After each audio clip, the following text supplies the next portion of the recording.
শুল্কমুক্ত সুবিধায় আমদানি করা সাবেক আওয়ামী এমপিদের ২৪টি বিলাসবহুল গাড়িসহ ৪৪টি গাড়ি নিলামে উঠলেও কাঙ্ক্ষিত দাম না পাওয়ায় এসবের একটিও বিক্রি করা যায়নি।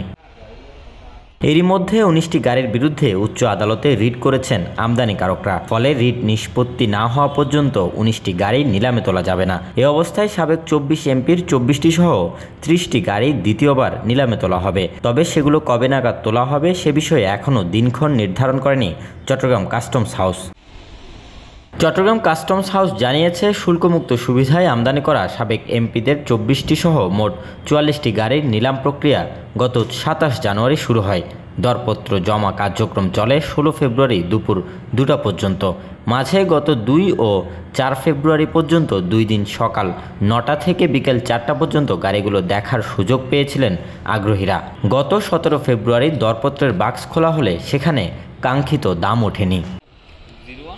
নিলামে ওঠা ৪৪টি গাড়ির মধ্যে আছে জাপানের তৈরি ২৪টি ল্যান্ড ক্রুজার, যেসবের দাম ধরা হয়েছিল ৯,৬৭,৩,৮৯৯ টাকা। এছাড়া আরও ৫টি হ্যারিয়ার, ২টি টয়োটা RAV4, একটি স্কোয়ার এবং চীনের তৈরি হেভি ডিউটি সিনো 10টি ডাম্প ট্রাক রয়েছে। এর মধ্যে নিলামে ৪৪টি গাড়ি কিনতে দরপত্র জমা পড়েছে ১৩৭টি।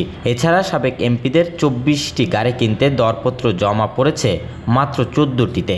এসব গাড়ি কিনতে ৩২ ব্যক্তি ও প্রতিষ্ঠান দরপত্র জমা দেয়। তবে গত ১৭ ফেব্রুয়ারি দরপত্রের বাক্স খুলে দেখা যায় সাবেক এমপিদের ২৪টি গাড়ির ১৪টিতে ক্রেতারা দর দিয়েছেন ১ লাখ থেকে ৩,১০,০০,০০০ টাকা পর্যন্ত।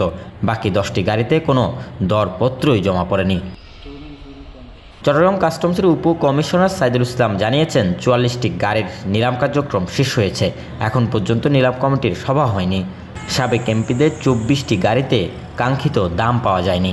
নিয়ম অনুযায়ী প্রথম নিলামে নির্ধারিত দরের ৬০% বা তার বেশি যিনি দর দেবেন তার কাছে বিক্রির সুযোগ আছে।